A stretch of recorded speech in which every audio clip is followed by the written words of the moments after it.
അനുസരണത്തിൽ കുറവ് വരരുത്. അനുസരണം കുറവ് വന്നാൽ തൃപ്തിക്കേട് മാത്രമല്ല, ചെലവ് പോലും കൊടുക്കേണ്ടതില്ലാത്ത അവസ്ഥ വരൂലേ. അനുസരണക്കേടിനെ പറ്റിയല്ലേ നുഷൂസ് എന്ന് ഫിഖ്ഹിൽ പറഞ്ഞത്. പിണക്കം എന്ന് പറഞ്ഞത് സംസാരിക്കാതിരിക്കുക എന്നതല്ല. പിണക്കത്തിന് കുറെ വിഷയങ്ങൾ പറഞ്ഞെടുത്ത് ഭർത്താവിന്റെ സമ്മതമില്ലാതെ വീട്ടിൽ നിന്ന് പുറപ്പെട്ടു പോകുക. ഭർത്താവിന്റെ തൃപ്തി പുറപ്പെടാതിരിക്കലാണെങ്കിൽ ക്ഷമിച്ച് സഹിച്ച് കഴിയണം.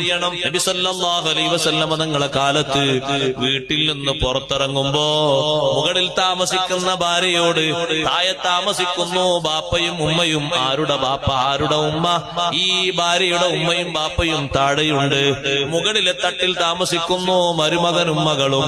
ആ ഭാര്യയോട് ഭർത്താവ് ജോലിക്ക് പോകുമ്പോ പറഞ്ഞു, അല്ലാ തൻസലി മിനൽ ഉലുവി ഇലസ്സുഫലി, മുകളിൽ നിന്ന് താഴോട്ട് ഇറങ്ങരുത്, ഞാൻ വരും വരെ താഴോട്ട് ഇറങ്ങരുത്.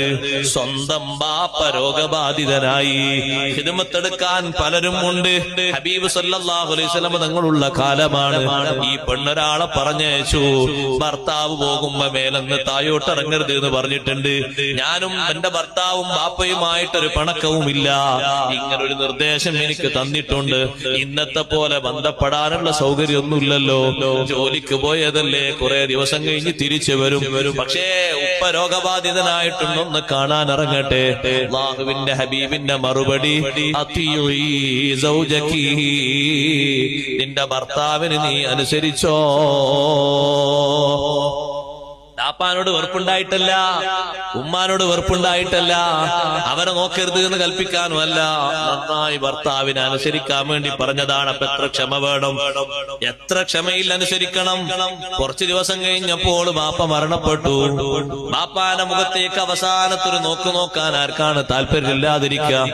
രണ്ടാമതും ആ സഹോദരി പറഞ്ഞയച്ചു ആളെ. അപ്പോഴും നബി സല്ലല്ലാഹു അലൈഹി വസല്ലം നിങ്ങളെ മറുപടി പഴയത് തന്നെയാണ്, ഇതൊരു ക്രൂരതയാണെന്ന് ചിന്തിക്കരുത്.